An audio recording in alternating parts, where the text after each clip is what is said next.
or and it is thready, parang sinulit. But most of the time, hindi naman siya thready. Really depends kung gaano ka-advance. Kasi kung yung Qi deficiency niya has already progressed to the uh, point na pati dugo kumunti na, no? So that's already blood deficiency. But sometimes it happens. Of course, pag meron kang kulang ka ng dugo, kulang ka rin ng Qi. So, yon. So now you can really see the evolution, no? So dito mo talaga makikita na ang commander ng blood is the Qi. So pag konti lang yung Qi, you don't expect the blood to flow uh, efficiently. So hindi siya mag-flow, chances are baka mag-stagnate siya, no? Next. Okay, let's start with the lung. So ngayon, as after assessing the patient in general, alam mo na ina-avoid yung ano mo, hindi siya masyado nagsasalita, the voice is slow. This time, you need to really identify what Zangfu organ is involved, no? So how would you know if um, the issue is really lung qi deficiency? Okay? So these are the signs and symptoms. So obviously, hahanapin mo yung something related to the speaking, to the voice. Okay? So the voice, it's not only low, but it's also weak. And of course, andyan yung lassitude, no? Kasi it's kasama pa din dyan yung qi deficiency general symptoms, no? And short, hurried breathing. Actually, ramdam mo talaga na humihinga siya. Okay? Or shortness of breath. And again, uh, aside from a low, weak voice, parang ayaw niya magsalita. Okay? So it's not because he's hiding something, it's just that speaking kasi would consume a lot of energy. Eh, kulang na nga siya ng chi. No? So there could be weak cough. So yung ubo niya, obserbahin mo din. Kasi pag yung ubo niya medyo malakas, magaspang, that is not deficiency ng lung, no? It is excess. Most likely may phlegm or may stagnation. So there could be sputum, there could be no sputum.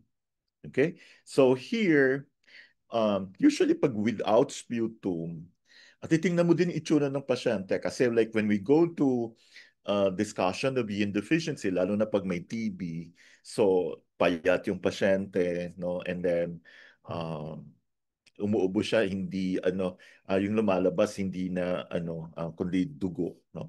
Yun. But not all cases. Hindi naman lahat ng payat na pasyente may TB. Okay? So yun. So it is nice to really collab with a general practitioner or somebody, a pulmonologist, no, or internal medicine para ano, no, para kung wala namang problema, ibalik sa iyo. Or kung may problema and the patient is on medication, i-refer din sa iyo kasi the consultant would know na ibabalik mo yung pasyente and make the consultant feel na the patient is in good hands. So, kaya importante po ang diagnosis, hindi lang basta tusok na ng tusok. Okay, so how would you characterize the tongue of somebody with lung qi deficiency? No?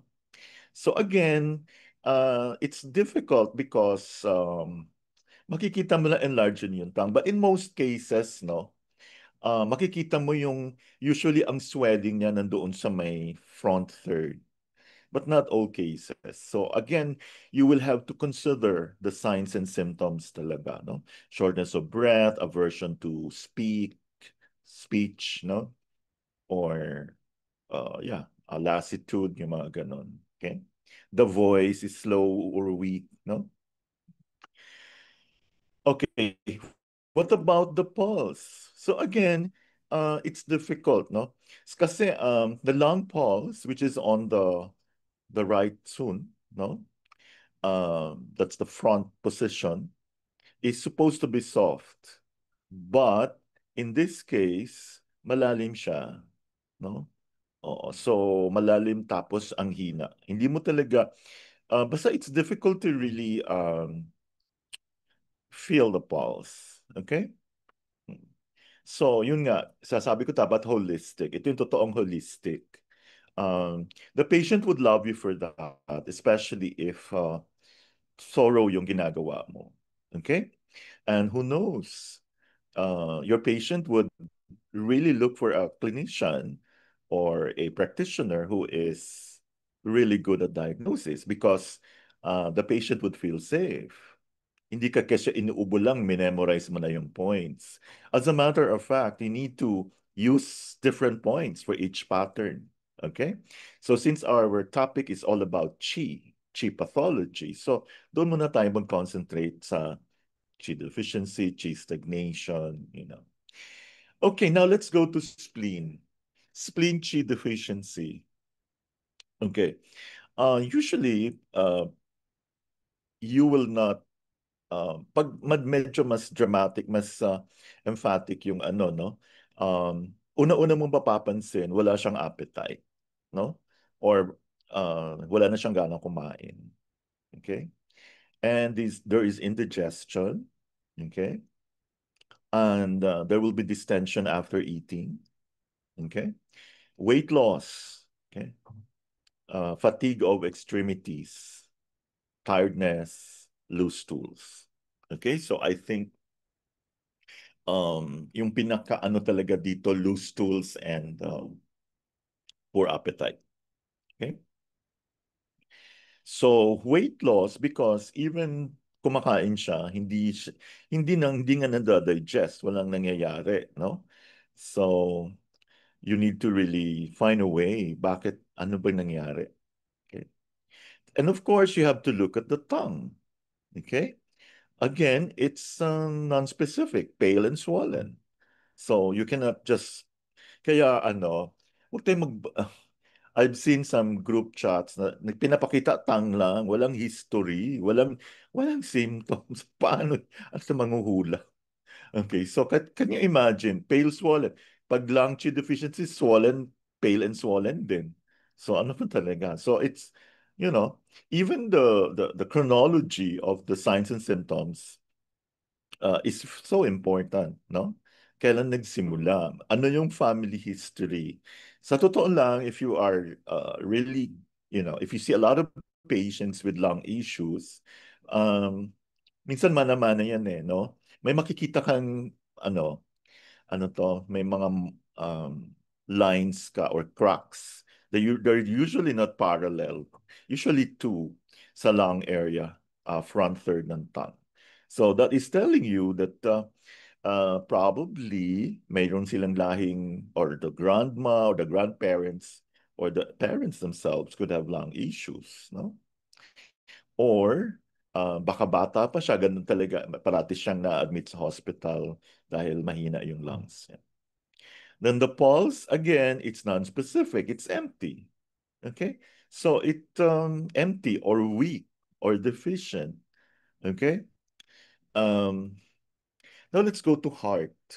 Okay, marami po kasi hindi nila alam, may konting issue na with the heart. And alam nyo naman ang ano, heart chi deficiency, binabaliwala lang, nagpapahinga lang. And so the first thing that you will have to ask, meron bang palpitations, no? So automatic yan kaagad, i-refer mo sa doktor, sa cardiologist, or anyone, no? Any medical, uh, any healthcare practitioner. So, then you need to know ano ba ang palpitations, no? When you say palpitations, it's not about nararamdaman mo yung mabilis yung no, kahit mabagal yung heart rate mo, nararamdaman mo, no, lalo na pag nakahiga, that's already a red flag, no?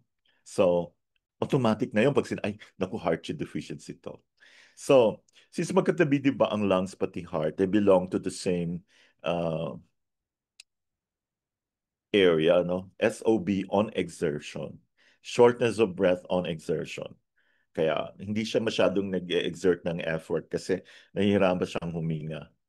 Pallor, of course, tiredness, listlessness, dizziness. sweating, no? Insomnia, okay? Anxiety. Now, next we go to the tongue. The tongue may be normal actually. So, hindi siya masyadong reliable. But sometimes, mayroon ka makikitang crack in the midline that extends up to the tip. So, for those who are already doing tongue diagnosis, um, ano to, makikita nyo, pag umabot sa dulo, kasi the tip is actually the heart, no? Sa likod ng tip would be the lungs. Okay, so but you don't tell the person na, naku, mahina yung heart mo. Um, Ibig sabihin lang nito, these people were really born um, to have inability to cope with stress. So dapat hindi ito nai-stress. So if you happen to relate to this, to what we're saying, take a look at, ay, yung pala yung meaning. So bawal ka ma-stress. So kahit mahirap ang buhay, ano, paano? Huwag kang ma-stress kasi atakihin ka sa puso. You see? So, then the pulse, oh, again, it's very non-specific. It's empty, weak, no? Okay, let's go now to kidney chi deficiency. Actually, napakadali lang pag kidney chi deficiency, no? Usually pag expected naman pag may edad na, no? But there are people kahit 20, 30 pa lang, mahina talaga yung kidney. So this is really a challenge, no? So first, you will have to look at the complexion. If you still remember your constitutional um, analysis ng pasyente, di ba? Pag medyo gray or medyo may mga itim-itim, okay, kidney yan, kidney chi deficient. Okay, mental dullness, hindi na siya, ano, kaya dapat isanayin natin yung mga utak natin mag-aral. Kasi pag hindi ka na nag-aaral, ano yan, tuloy-tuloy yan. And remember, the kidney is in communication with the heart. So ayaw yung magkaroon ng dementia, no? Lightheadedness, dizziness again, weak feeling in the low back and or knee. So actually, ang una mong tatanungin dapat is, do you have low back pain? Nakakaluhod ka pa ba na hindi sumasakit yung mga tuhod? There is general aching, tinnitus, or diminished hearing. Usually, pag the tinnitus is due to kidney deficiency, the tinnitus, the ringing would be low-pitched. Okay? Pag high-pitched, that's liver. But kidney and liver, they have a very mutual relationship. Clear, copious amounts of urine. Ang dami mong iniihi, tapos clear. Ano ba normal kulay ng ihi? It should be what? Dapat may kulay konti. 'Di ba? Incontinence. Gusto niyo bang dumating yung time na nagda-diaper ka na, no? So kailangan mo so syempre every ihi mo niyan, papalitan mo. Magastos, 'di ba? So ngayon pa lang, ayusin na natin yung kidney natin. And this one, impotence, okay? And lack of desire in sexual function, okay? So these are already telltale signs that the kidneys are deficient pa lang naman, no? And we have a way of really, modifying or strengthening the kidney. Now, when you look at the tongue, it's also non-specific, pale, no? But remember, this is kidney deficiency. Iba yung kidney yin deficiency, kidney essence deficiency, kidney yin deficiency with empty heat, yung mga ganon. Okay? And usually, pag may kidney yin deficiency, meron ka ring stomach yin deficiency. But remember, this one is, okay pa yung coating niya, yun nga lang, maputla lang yung tongue. The pulse, again, is also non-specific. Okay? Kaya binabaliwala lang to, no? So, yun. Okay, the next question is, what is sinking chi? Hmm. So, sinking. Okay. This is actually an aggravation of qi deficiency. So we consider this as a subset of qi deficiency. So, ibig sabihin, pag may sinking qi ka, medyo late stage na siya or na-aggravate na yung qi deficiency kasi nga, hindi na-address no? Hindi nagpa-acupuncture, hindi nagpa-ting. Kasi usually, may nakita ba kayong pain except for the kidney lang? Wala namang pain, no? Madali lang mapagod, yung mga ganon. Kaya, you need to learn how to look at the tongue and feel the pulse. Okay? So, yun. So again, sinking qi is a deterioration or a further development of qi deficiency. So next, what causes sinking qi? Okay.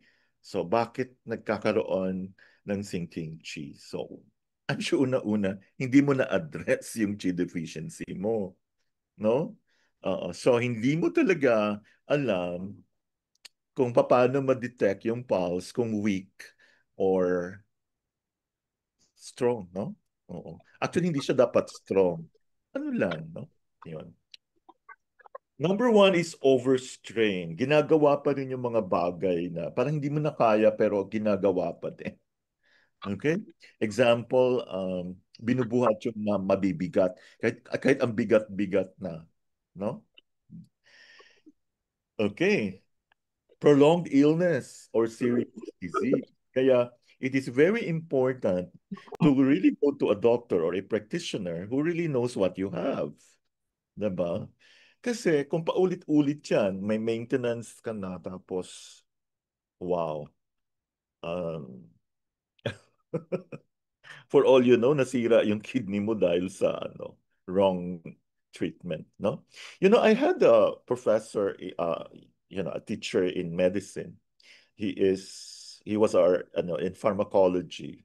Ang galing talaga niya. He's a cardiologist by profession. Sabi niya, pinakamagaling na doktor, isa lang yung gamot, no? Yung iba parang mga vitamins, yung mga tiningnan din namin yung mga charts niya because ay wow, talagang isa lang. Hindi yeah. Kaya ako sa inyo, no, if the doctor gives you so many medications, it's a sign of you have to look somewhere else because he really doesn't know what's wrong with you, or probably the strategy is symptomatic, just like you know tusok ka ng tusok, hindi mo alam kung, diba? Yun. And by the way, did I mention last time, pag may chi deficiency yung pasyente, fewer needles. Saka, hindi siya dapat matagal. Inabot mo ng 1 oras yung okay? So, can you imagine if you have a prolonged illness or serious disease, magkakaroon ka ng sinking chi. May chi deficiency ka na nga, then lalo pa lumala. Okay. Kaya education is very important. Kaya I really, really love doing this because pag hindi ko to ginagawa, hindi ko nila-aralin. Masarap yung may kasama ka nag-aaral. Okay? And then, therefore, you cannot consolidate the Zhang Fu. No?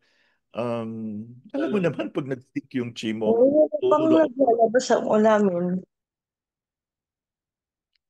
Okay. So, ang clear chi, hindi pwedeng mag-ascend. Okay? And this is the reason why some people have fuzziness, muzziness of yung foggy yung thinking, or nagkakaroon ng phlegm. No? Or nahihilo, nag-vertigo. Doon puro lang, medications which is useless, no? So, kasi inaano lang yun yung panghilo-hilo. So, without realizing na hindi nag-ascend yung clear chi. Okay? Kung ano yung clear, yun yung nag-ascend. Yung turbid, yun yung nagdi-descend dapat. Okay? So, how can we tell that sinking has occurred? So, this is a very nice question. Okay? Hindi mo pwede masabi, ay, sinking na kaagad, no? Hmm. So, usually, the symptom or the sign would be prolapse. No? Lalo na pag babae, lumalabas na yung ng ano niya, na uterine prolapse. That's very common among women, of course.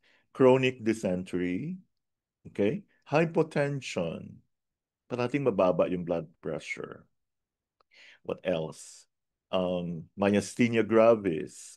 Tingnan-tingnan mo yung eyelids nyo, nagdo-droop. Hindi yan drop, ha? Droop. Oh?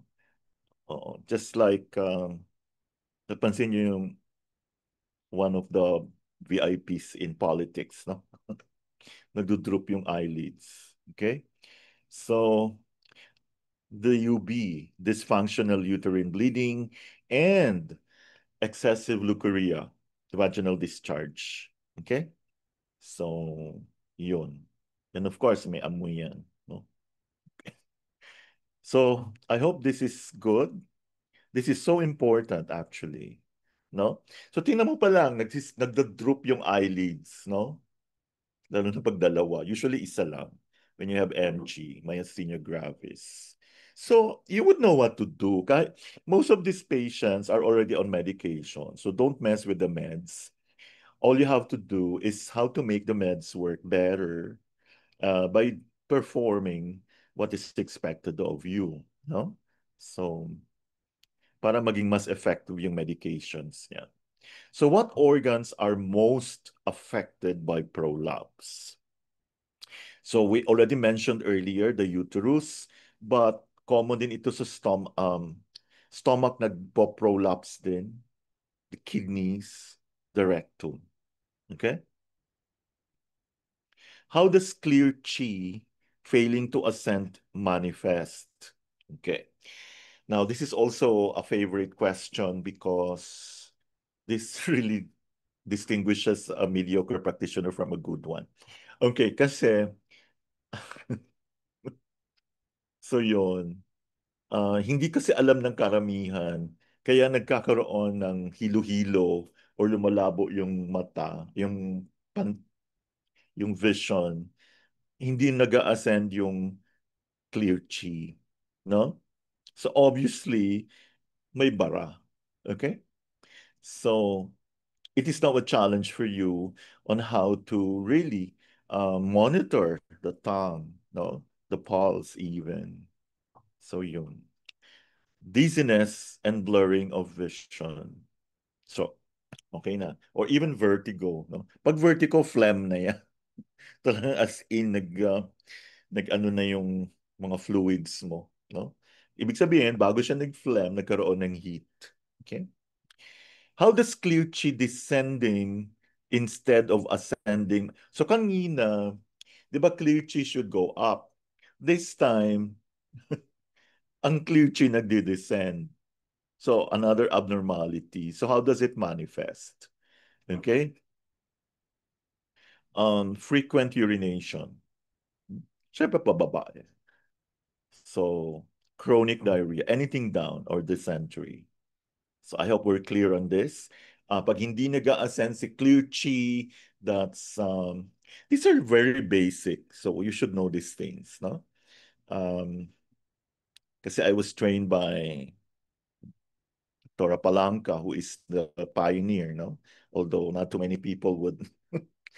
Okay, so sabi niya, if you do not know the basics, you can never be a good practitioner. In fact, she was proposing the creation of a board of examiners in acupuncture, but it never happened. Okay. So yun. So pag hindi ka nagpa-diagnose, if you don't know these things, how can you diagnose, diba?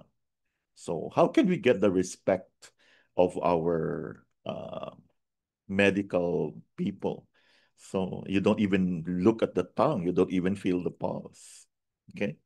And there's no such thing as generic or standard points for diabetes, for my God, you don't even use the chart. Okay. So even if you do ear acupuncture, you need to also know the corresponding points. Nasaan yung REN4 sa tenga, nasaan yung DO4, yung mga ganon. Okay? So, nag-innovate na po ngayon. So, yun. Pero importante pa rin yung basic. So, just like this one, nagde-descend yung clear chi instead of ascending. So, ihi ka ng ihi. Okay? So, yun. Now, another is how does hypofunctioning due to qi deficiency manifest? Hmm?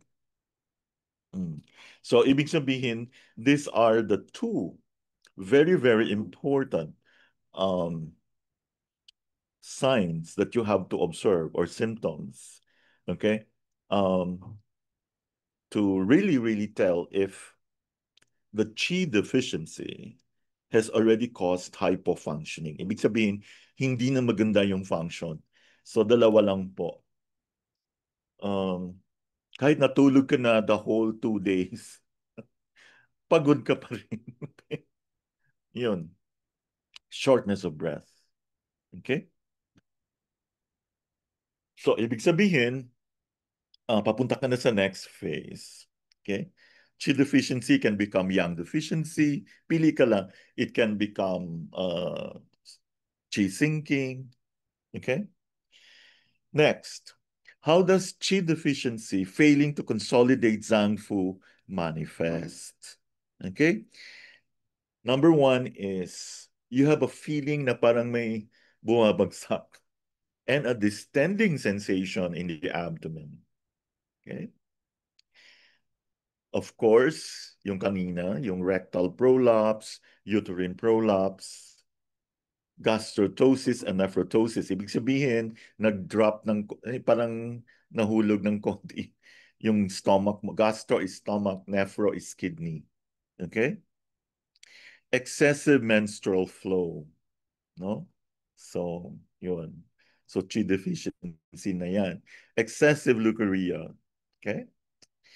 Next, how does general qi deficiency manifest in the tongue and pulse? So this is just a review.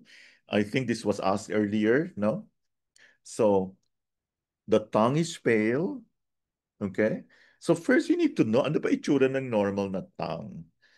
Compare this to a fresh meat, no? Kung vegetarian ka, punta ka ng meat shop, makikita mo yung presko na karne. Yun ang dapat kulay ng tongue. So a pale tongue. And by the way, when you do tongue diagnosis, you have to use natural light, or you should get something like this. It's a nice, okay, I think I left it somewhere. Anyway, that's what I use. There's a pen light na may kasamang yellow at saka halogen light. Okay? So, yun. It was given to me. So, actually, she gave me two. Maganda. As in, makikita mo talaga yung totoong kulay ng tang. Halogen. But if mas maganda talaga natural light. Then, kinumpare ko, pareho nga talaga. No? Almost the same. What is the principle of treatment? Of course, kung nag-sink, no? Dapat mo siyang paalsahin. Paano mo siya alsahin? So you have to tonify or reinforce the chi. Okay? So I think we have discussed the points 2 sessions ago. Okay?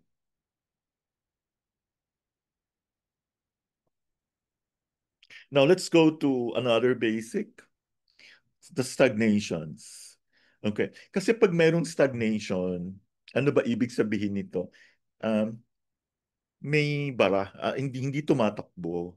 So obviously, the function of the zang will be compromised. So there will be pain. No? There will be pain, stagnation. And when you say stagnation, that is excess. No? So parang opposite siya ng deficiency. So pero actually a deficiency can become stagnation. 'Di ba? If you have understood the yin yang theory very well, hindi siya nagre-remain as 'di ba ang yin nagiging yang, no? Like fluids pag hindi gumagalaw umiinit, 'di ba? 'Yun. Dampness can become heat, no? 'Yun, damp heat. So, what are they? These are the following: cheese stagnation, blood stagnation, cold fluid, and food.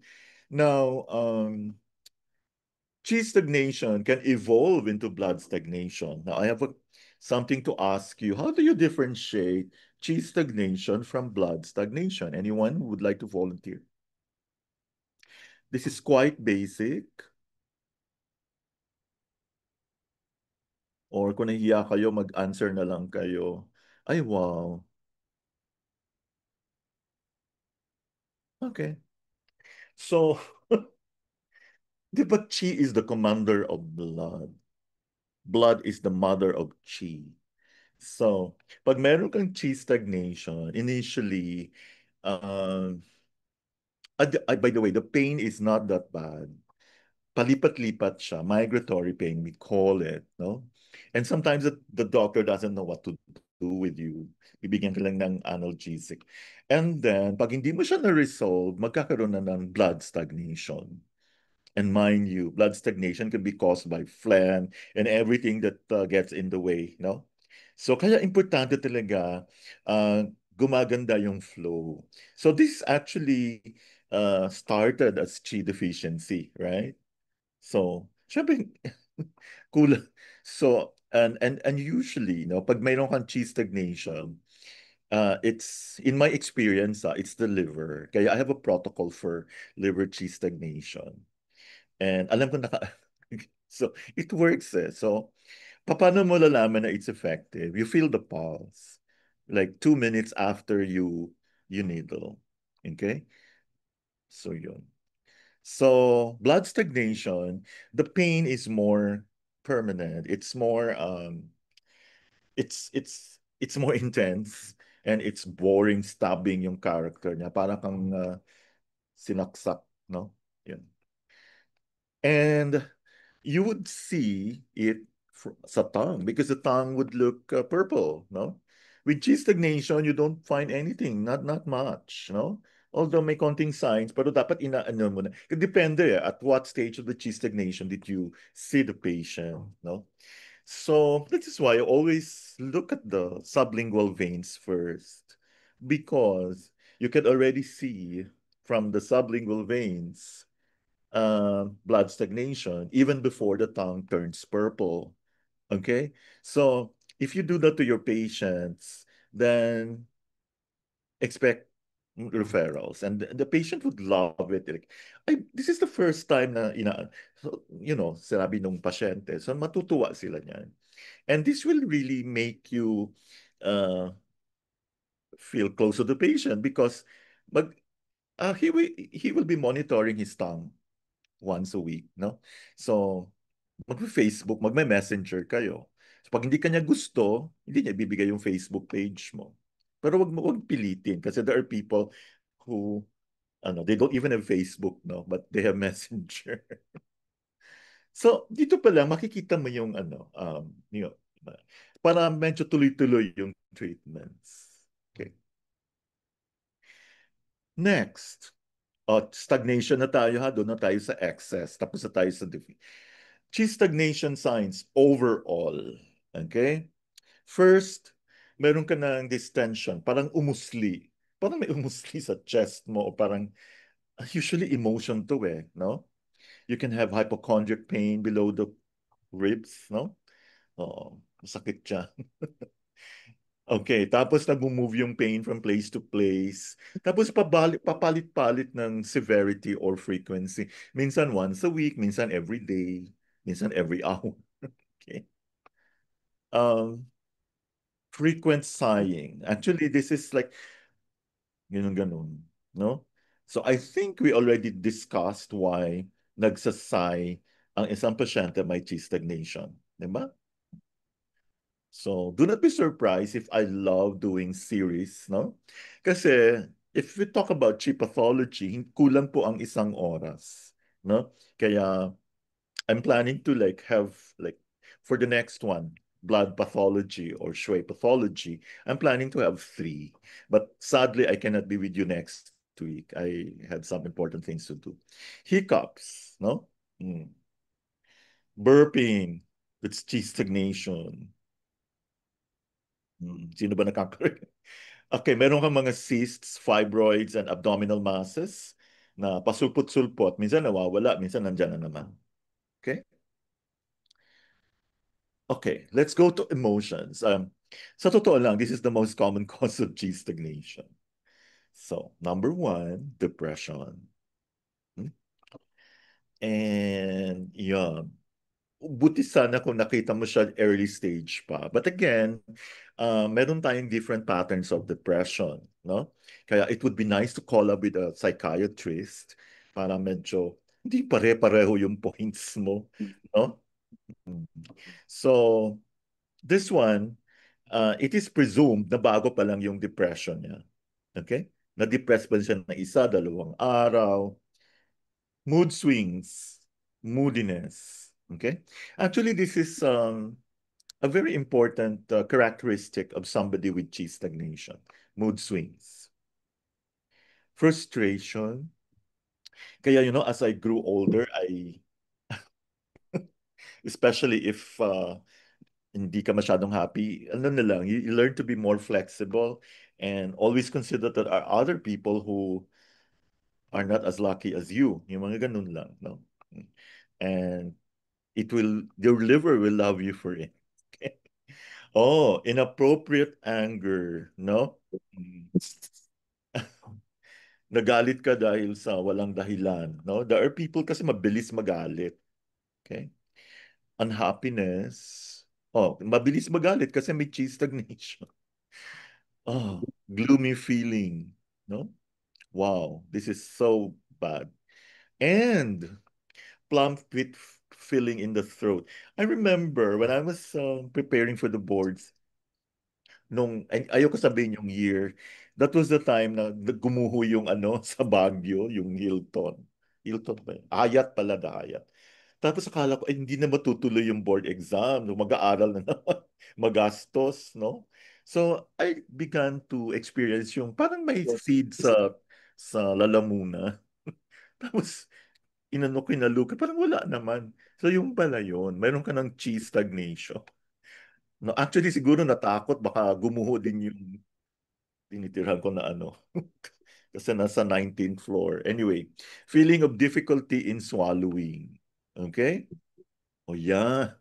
Hindi ka makaswallow. So, yun. Kahit marunong ka naman mag-swallow. So, um, let's talk about chi stagnation signs gynecological sa mga babae, no? Okay, meron kang PMS, tension, and irritability, kaya intindihin nyo na lang. And then before your periods come, nagsiswell yung breasts mo, irregular yung periods mo, painful periods. Let's go to digestion. Okay, emotions, gynecological digestion din. You can have nausea and vomiting, sour belching, abdominal pain, poor appetite, epigastric, lahat ng may digestive symptoms, even borborygmi. Okay? Feeling of pulsation in the epigastrium. Parang may tumitibok-tibok sa epigastrium. Okay? So that's chi stagnation. So kung magiling yung practitioner mo, madaling mawala yan. So you know the points. And, this one, chi stagnation in the meridians. Okay? So what are the signs? May nafe-feel ka bukol-bukol sa neck, sa breast, sa groin, or sa flank. So if you can relate, although it doesn't happen all the time, no? But mafe-feel mo pag mayroon kang mafe-feel na parang may bumubukol-bukol. Now, sa pulse and tongue naman. Let's start with the pulse. Actually, pag may chi stagnation, parang galit din yung yung pulse. Parang matigas or choppy, parang nawawala. Difficult siya hanapin actually. And the pulse doesn't move well, no? Or pwedeng nasa liver position lang siya. Kasi nga liver chi stagnation number 1 yan. Or, and then check mo rin yung stomach niya. Stomach is kasama spleen, di ba? Deep yung spleen, stomach yung So, di ba pareho sila? Nasa um, Quan area, second position, no? So, check mo yung liver niya. Ay, ito lang yung may Check mo din yung dito niya. Talagang feel mo yung stomach. Okay? Because we have such thing as liver overacting on the stomach. Okay? Now, when you look at the tongue, actually, you don't see anything. You don't see so much. Sometimes it may be a little purple or nag-curl up yung sa side, no? Pag nag-curl up sa side yan, side is liver, no? So, alam mo na kaagad na galit yung, medyo may mga hugot yung patient. Okay? I'm sure after this, malapit na matapos, you will be looking at your tongue. Okay, let's go to, di ba there are three warmers? The Santiao, no? So let's start first kung meron kang chi stagnation in the upper warmer. So heart, lungs. You'll have emotional and mental signs. You'll have depression, hysteria, headache, dizziness, vertigo, chest pains na nag-change ng location. Buti sana kung nag-change ng location, you're lucky pa. Ang masakit yan kung hindi na nag-change, naka-permanente na lang, no? Fibroids and masses that appear and disappear quickly. Okay? Now, chi stagnation in the middle warmer. So I think we mentioned this last time, nagbe-burp ka parate. Parating may gas. Your abdomen is tight or your stomach is tight. There is this full feeling in the abdomen. And of course, my pain. Okay? They change severity and location. So, saan yung sa inyo? Upper warmer, middle warmer, or lower warmer? Pag lower warmer, you'll have stiffness, heaviness, tightness in the lower abdomen and extremities, pains that come and go. You can even have fibroids, no? Uterine myoma.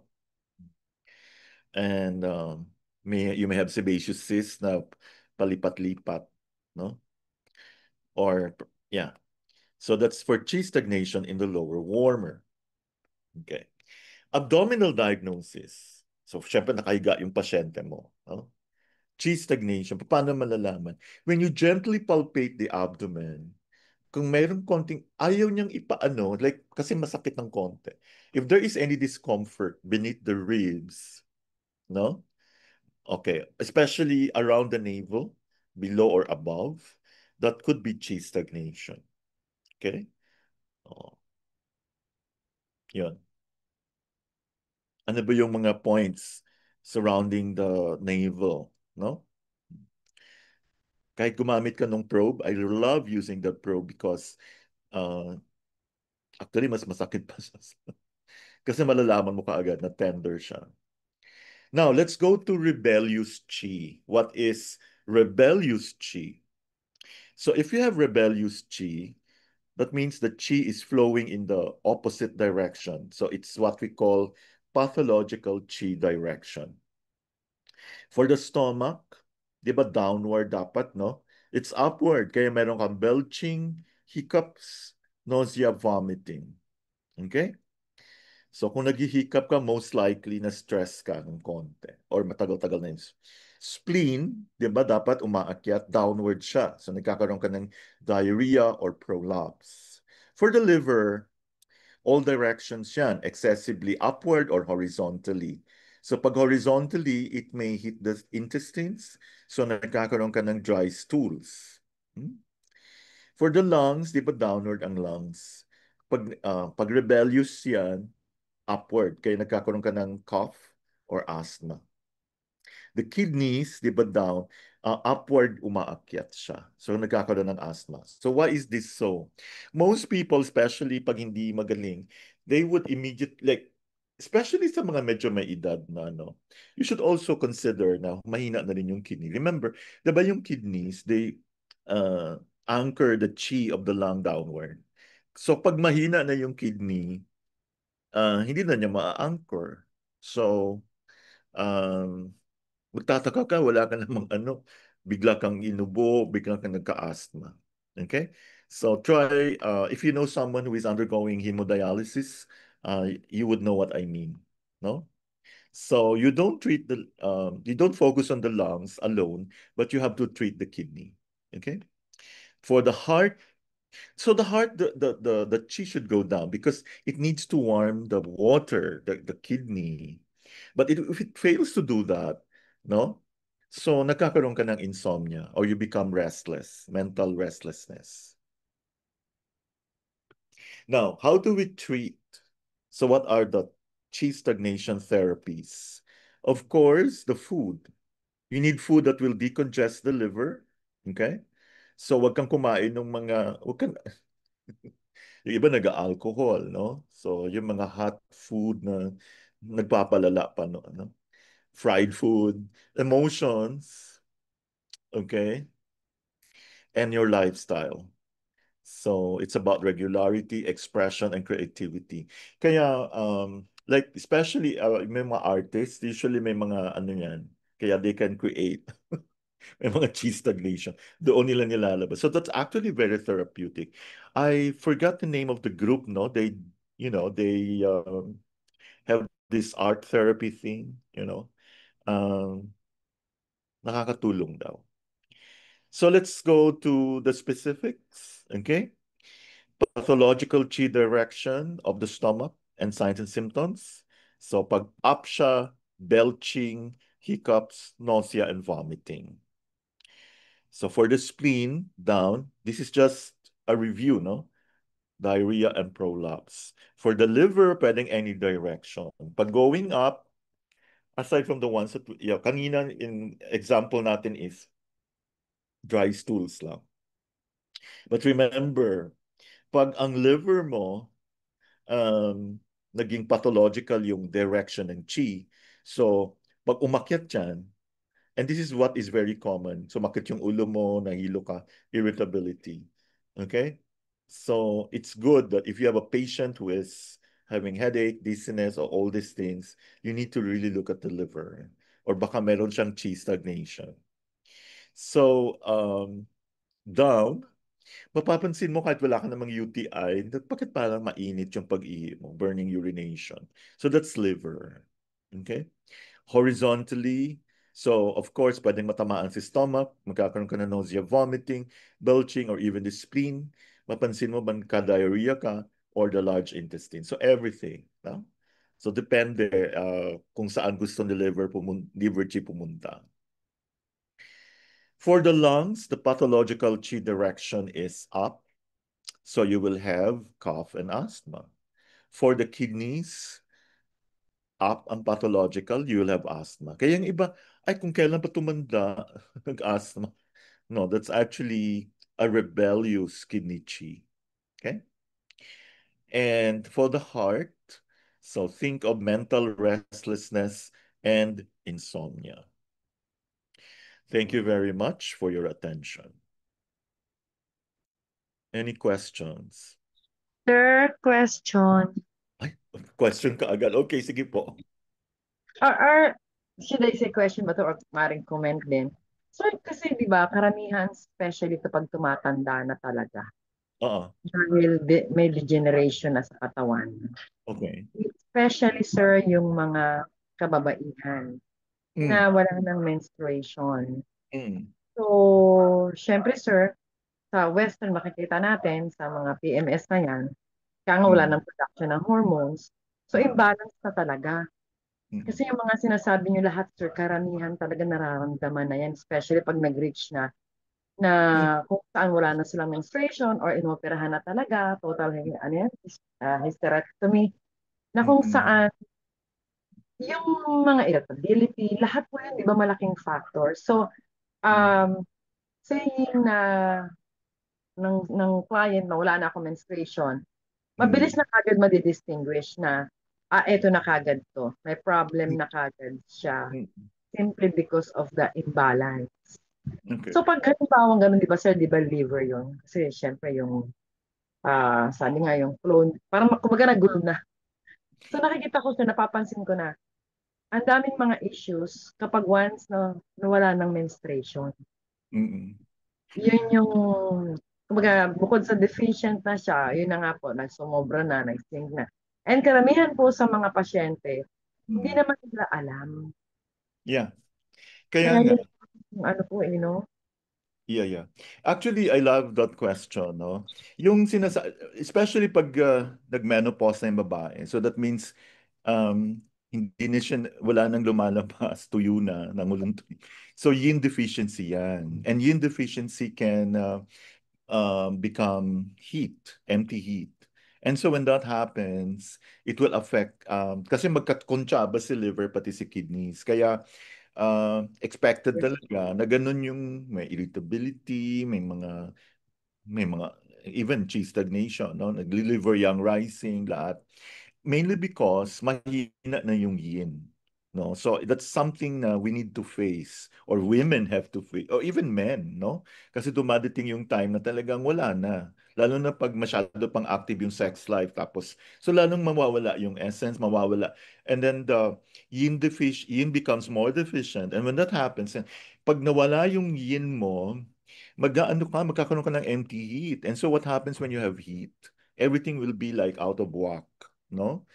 Mainit ang Mm. ulo parate, pataas yung blood pressure, everything. Kaya I'm happy that you brought that up because this is where we should come in. So alam naman natin na ang mga babae mayroong 7-year cycle, di ba? 7, Yes. 14, so 49, medyo titigil na ng ano yan, ng mens. So doon pa lang sa 42 or even any age, dapat i-educate na natin yung mga kababaihan na ayusin na and i um, i-anticipate na nila itong mga possible. So ibig sabihin, you don't allow the yin deficiency to turn into heat because pag um, we will discuss this further when we talk about yin deficiency, yang deficiency, the evolution, no? Kung paano ka nagkakaroon ng phlegm. Kasi remember, pag meron kang yin deficiency, naging empty heat yan, it will congeal the body fluids, you will have dampness, it will become heat, phlegm rather, phlegm. And phlegm is very impactful, no? So I think last time we have discussed na meron tayong dalawang klaseng phlegm and the more concerning there would be the phlegm that you do not see, no? So I guess this is more about promoting acupuncture or TCM by educating the public. So pag nakita mo yung pag yung babae nakita niya, ay, bakit wala na akong coating? Okay. Sa tongue. So may yin deficiency ka na. Did you know na pag na-catch mo siya early, bumabalik yung coating. In fact, that's the easiest to treat. Pero pag naglumaki na yung tongue mo, especially phlegm, it takes years. So you will end up with a patient that keeps coming back to you on a bi-monthly basis. Yung mga ganun. Or every 2 weeks pala. I'm sorry, fortnight, who comes to you ano, until maayos mo. And I tell you, it's really long. So was that a question? Sir, added po. Ang Oo. napansin ko po, sir, kapag wala na ng menopause, yung sinabi niyo nga po na yung sa phlegm, ang dami po kasi naglalabasan na nagkakaroon ng Oo. tumor, nodules. Tapos Mm. nga karamihan, Oo. sir, mga cancerous Mm. na. Oo, ganito So, kasi yung, papansin ko.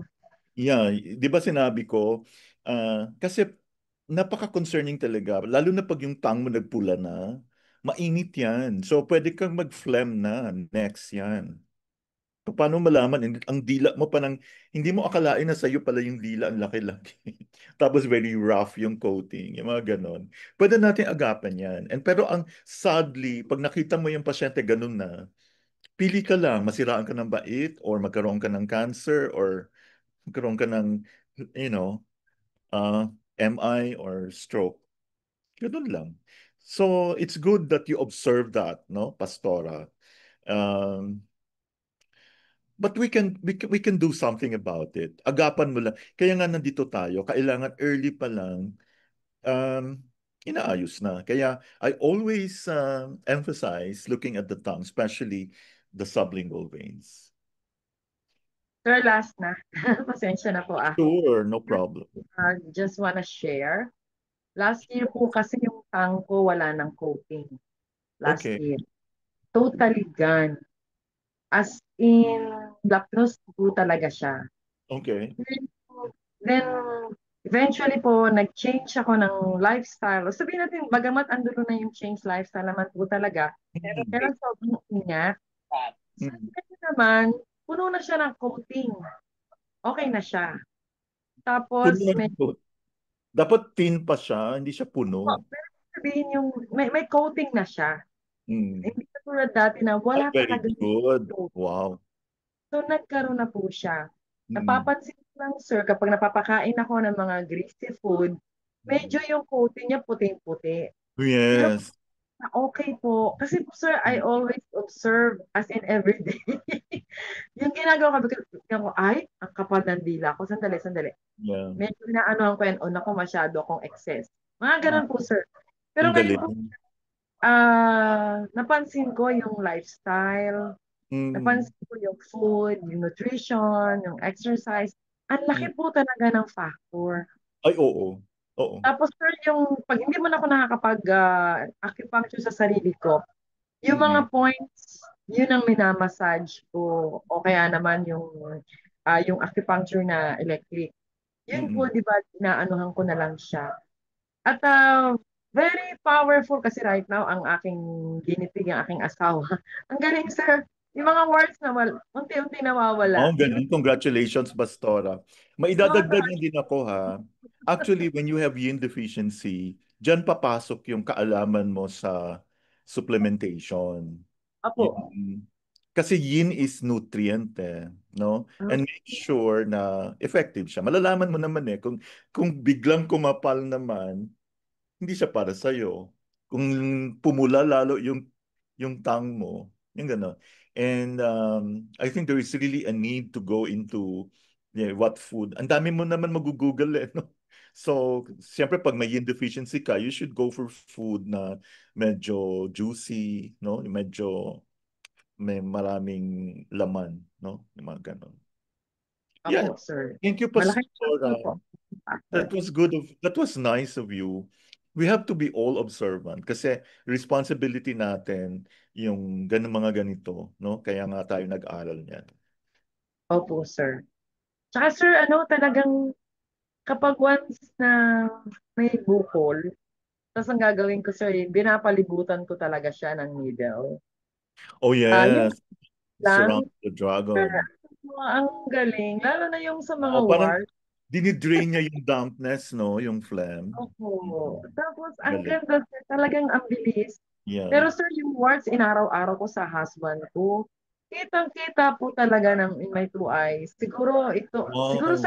once na kami, as in, isang dami nang nilagay eh. Mm. Wala. O, sabi ko, teka, sandali, palibutan natin yan. Parang gera yan eh. Palibutan natin yung kaaway. Oo. So, napansin nga po, even ang husband ko, sabi niya, very, nga talaga. So, siya Yeah. mismo, ang dami nang nilagay. Kaya sabi ko, teka sandali, may mga words, alisan natin. Mabilis na Effective, siya. no? Although matagal siya, pero may nangyayari.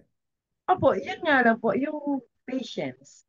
Kasi hindi po pwedeng, eh. Oo, Pero hindi sir, naman ano yan, overnight. araw-araw, sir, araw-araw po ang ginawa ko. Yeah. Kasi, tinignan ko lang yun kasi I'm having, sabihin natin a study, na kapag inaraw-araw, or every other day, what would be the effect? Yeah. Yun po. So, well and good po, sir. May mga resulta naman. Talagang Wow. napakabuti ng Diyos para sa mga wisdom. Share nyo yung Salamat blessing niyo po, Pastora. You're so po. blessed. Okay. God bless po. Salamat po, Pastora. So, anyone else? Okay. Thank you so much. Sige, ikaw na, Ma'am Letty, please promote our future webinars.